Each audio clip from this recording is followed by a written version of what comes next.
Bismillahirrahmanirrahim. Alhamdulillah, salatu wassalamu ala Rasulillah. Ikhwan dan akhwat yang dirahmati Allah Subhanahu wa taala. Mulai kajian kali ini kita akan bahas tentang penyakit hati yang lain yang tidak kalah berbahaya dari penyakit riya, yaitu penyakit al-ujub. Ujub ya.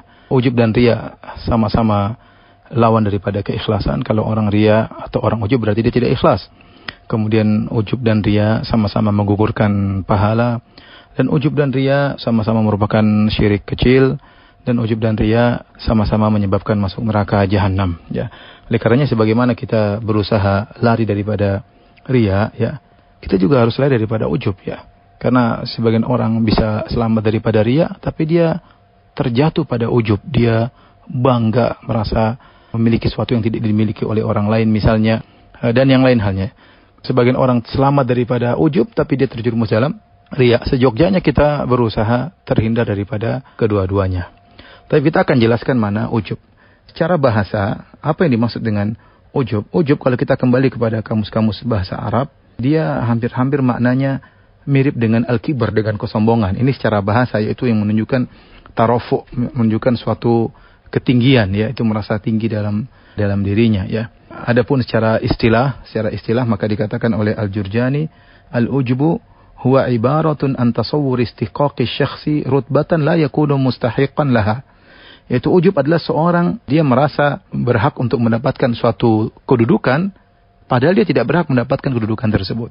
Itu namanya ujub. Dia merasa dia harusnya tinggi, padahal sebenarnya dia tidak tinggi. Padahal dia tidak tinggi. Al-Ghazali berkata, al-ujub huwa isti'dhamun ni'mah wa rukun ilaiha ma'anisyani idhafatiha ilal mun'im. Al-ujub yaitu menganggap hebat nikmat yang ada pada dirinya dan merasa tenang dengan nikmat tersebut, sementara dia lupa untuk menyandarkannya kepada al-mun'im, itu kepada Allah Subhanahu wa taala yang telah memberikan dia karunia atau kenikmatan tersebut. Ibn Taimiyah rahimahullahu taala menjelaskan makna ujub. Ujub yaitu intinya adalah engkau merasa bahwasanya keberhasilanmu adalah sebab dirimu, yaitu bukan hanya semata-mata Allah yang buat kau berhasil, tapi karena kelebihan yang kau miliki juga membantumu untuk membuatmu berhasil. Dari sinilah kemudian Ibn Taimiyah rahimahullahu taala menyatakan bahwasanya ar-riya min babil isyraqi bil khalq wal ujbu min babil isyraqi bin nafs. Riya yaitu kita mensekutukan Allah dengan selain Allah, yaitu kita mengharap dipuji oleh Allah, mengharap pahala dari Allah. Riya sekaligus kita mengharap pujian dari manusia. Ya, di situ kita meletakkan sumber pengharapan kita kepada dua, kepada Allah dan kepada makhluk.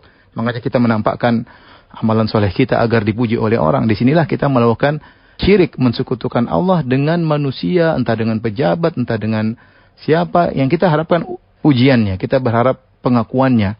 Jadi riya adalah mensekutukan Allah dengan orang lain yang kita harapkan pujiannya. Adapun ujub adalah kita mensekutukan Allah dengan diri kita, ya. Seakan-akan keberhasilan yang kita peroleh ini, misalnya seseorang kaya raya, dia kaya raya kemudian mengatakan, saya kaya karena saya banyak pengalaman, karena saya cerdas. Nah, ketika itu dia seakan-akan meletakkan posisi dia kerjasama dengan Allah yang membuat dia berhasil. Disinilah nilai ujub. Disinilah kita katakan ujub adalah syirik kecil. Kenapa? Karena dia menyandingkan dirinya sendiri dengan kelebihan yang dia miliki, dengan kecerdasan, dengan pengalaman, sehingga membuat dia berhasil. Padahal kita tahu, ikhwan dan akhwat yang dirahmati Allah Subhanahu wa taala, bahwasanya keberhasilan kita murni dari Allah Subhanahu wa taala. Benar kita berusaha adalah sebab, tapi itu bukan menentukan akibat. Yang menentukan akibat keberhasilan hanya Allah Subhanahu wa taala. Sebagai bukti saya katakan, ya, bahwasanya betapa banyak orang yang lebih cerdas daripada kita, namun hidupnya tidak senikmat kita. Betapa banyak orang yang punya pengalaman luar biasa, bahkan bekerja di berbagai macam perusahaan, tapi dia tidak merasakan kenikmatan seperti kita. Yang mungkin kita tidak lebih cerdas daripada dia, dan kita tidak lebih banyak pengalaman dari dia. Nah, dari sini kita sadar bahwasanya benar, kecerdasan, pengalaman merupakan sebab keberhasilan, tapi dia tidak mesti berbanding lurus, ya. Yang menentukan keberhasilan hanyalah Allah Subhanahu wa taala. Dan ujub juga berkaitan dengan masalah agama, ya. Jangan sampai kita tatkala kita berhasil dalam berdakwah, kemudian kita menyandarkan karena kita yang pintar, karena kita yang pandai mengkoordinir, enggak. Yang membuat dakwah berhasil, yang buka hati manusia untuk bisa menerima dakwah, Allah semata, ya. Jadi ujub itu bisa dalam masalah dunia, bisa dalam masalah perkara agama, ya. Oleh karena terkadang kita dengar perkataan sebagian orang, sayalah yang dulu yang pertama kali membabat alang atau membuka jalan untuk dakwah. Kalau bukan karena saya tentunya. Ini perkataan-perkataan yang menunjukkan ujub ya. Seakan-akan dia menggantungkan keberhasilan karena dianya. Di sini dia mensekutukan Allah dengan dirinya sendiri. Ya, dia mensekutukan Allah dengan dirinya sendiri. Dan ini adalah ujub secara istilah ya. Ujub secara istilah. Oleh karenanya Syekhul Islam Ibnu Taimiyah rahimahullah taala mengatakan, "Fal mura'i la yuhaqqiqu qawlahu iyyaka na'bud wal mu'jab la yuhaqqiqu qawlahu wa iyyaka nasta'in."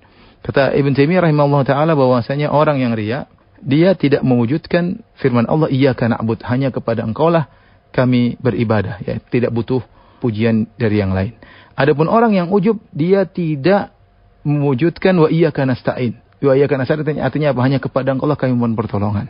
Yaitu kita menyadari bahwasanya segala keberhasilan kita dalam urusan dunia maupun urusan agama semuanya murni pertolongan Allah Subhanahu wa taala. Ketika kita merasa kita punya andil dalam keberhasilan tersebut, maka sungguhnya kita tidak mewujudkan firman Allah wa iyyaka nasta'in, hanya kepada Engkau mohon pertolongan. Ternyata kita merasa kita juga ikut andil dalam keberhasilan diri kita. Wallahu a'lam, nanti akan kita lanjutkan lagi. Ikhwan dan akhwat yang dirahmati Allah Subhanahu